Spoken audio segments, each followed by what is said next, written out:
Hello बच्चों। यहाँ question में दिया है an impulse J is equals to mv at one end of stationary frictionless rod of mass m length L which is free to rotate in gravity free space. The impact is elastic. Instantaneous axis of rotation of the rod will pass through. Clear?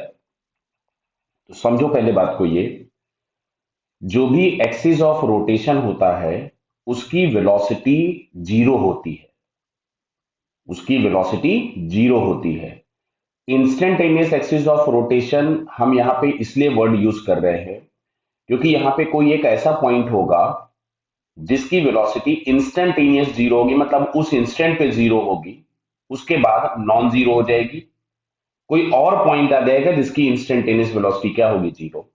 तो इसमें बार बार अगर हमारे पास क्या होता है, point zero velocity वाला point change हो रहा है, तो हम इसलिए यहाँ पे एक टर्म यूज कर लेते हैं, इंस्टेंटेनियस एक्सिस ऑफ रोटेशन। अब समझो बात को।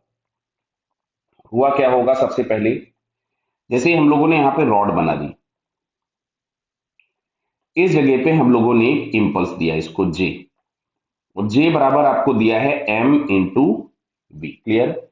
तो ड्यू टू दिस इंपल्स जो जे दिया है, इसकी वजह से हम लोगों के पास मोमेंटम में चेंज होगा, final momentum minus initial momentum.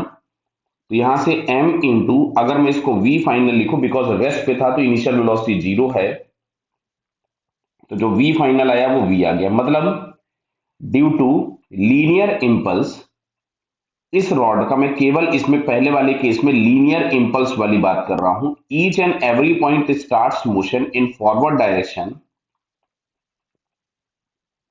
With velocity V. क्या बात समझ में आ रहा है?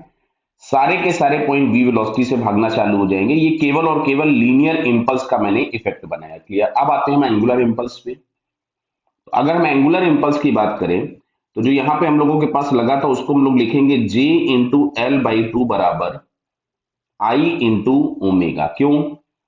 Angular impulse is equal to लिखेंगे चेंज इन एंगुलर मोमेंटम।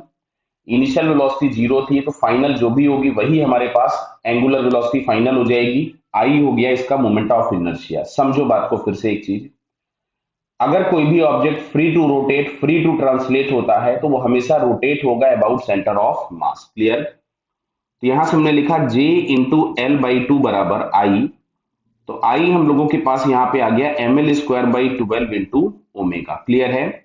और जे की जगह हम लोगों के पास था एम इंटू वी, इस एल से एक एल उड़ा देते हैं, इससे हम यहाँ से इसको सिक्स कर देते हैं, तो ये फाइनली हम लोगों के पास आ रहा है M L omega upon six. M से एम भी कैंसिल कर देते हैं, तो इसकी जो एंगुलर वेलोसिटी ओमेगा हम लोगों के पास आ रही है, that is six V upon L. अब समझो, ये जो पहला वाला हमने डायग्राम बनाया है, दिस इज ओनली, या this is only the effect of linear impulse. अब अगर हम एंगुलर इंपल्स की बात करेंगे, तो सेंटर के अबाउट हर एक पॉइंट ओमेगा से घूमेगा।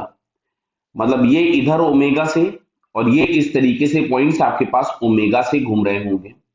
अच्छा, अगर ये ओमेगा से घूम रहे होंगे, तो इधर नीचे वाले जो पॉइंट्स होंगे उनकी वेलोसिटी इस डायरेक्शन में होगी। इमेजिन करता हूं मैं, आप समझ पा रहे होंगे। ये यहाँ पे आपके पास, और ये जो ऊपर वाले पॉइंट्स होंगे इनकी वेलोसिटी इस डायरेक्शन में होगी। देखिए मैंने वेक्टर्स भी वैसे ही बनाए हैं कि आपको बात शायद समझ में आएगी कि जो सेंटर वाला पॉइंट होगा, due to its angular impulse उसकी वेलोसिटी जीरो होगी, और जितना हम सेंटर से दूर जाते जाएंगे वैसे वैसे पॉइंट की वेलोसिटीज के मैग्नीट्यूड्स क्या होंगे, बढ़ते जाएंगे। अब अगर हम इन दोनों इफेक्ट्स को ऐड कर दें, तो हम लोगों को क्या दिखाई देने वाला है कि जो सेंटर के नीचे वाले पॉइंट है, देखो ये सेंटर था मान लो यहाँ पे, तो सेंटर तो V से आगे जा रहा होगा, सेंटर के नीचे वाले point V plus R omega से आगे जाएंगे, क्योंकि दोनों डायरेक्शन, दोनों वेलोसिटीज क्या हुई, ऐड। जबकि सेंटर के ऊपर वाले जो पॉइंट होंगे वो V माइनस आर ओमेगा से किधर जाएंगे, पीछे की तरफ में। तो यहां कहीं पे हम मान लेते हैं कि कोई एक पॉइंट है जिसकी इंस्टेंटेनियस वेलोसिटी जीरो हो गई, जिसका यहां से कुछ भी डिस्टेंस हम y मान ले। तो जीरो हुई कैसे होगी?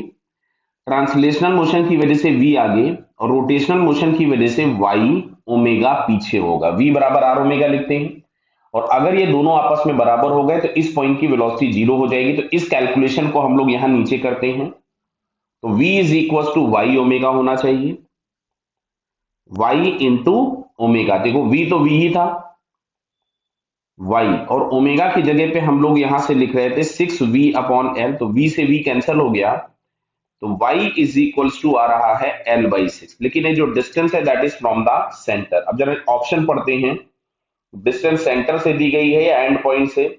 इट्स सेंटर ऑफ मास गलत हो गया, the centre of mass of the rod and ball गलत हो गया, द पॉइंट ऑफ इंपैक्ट नहीं गलत है।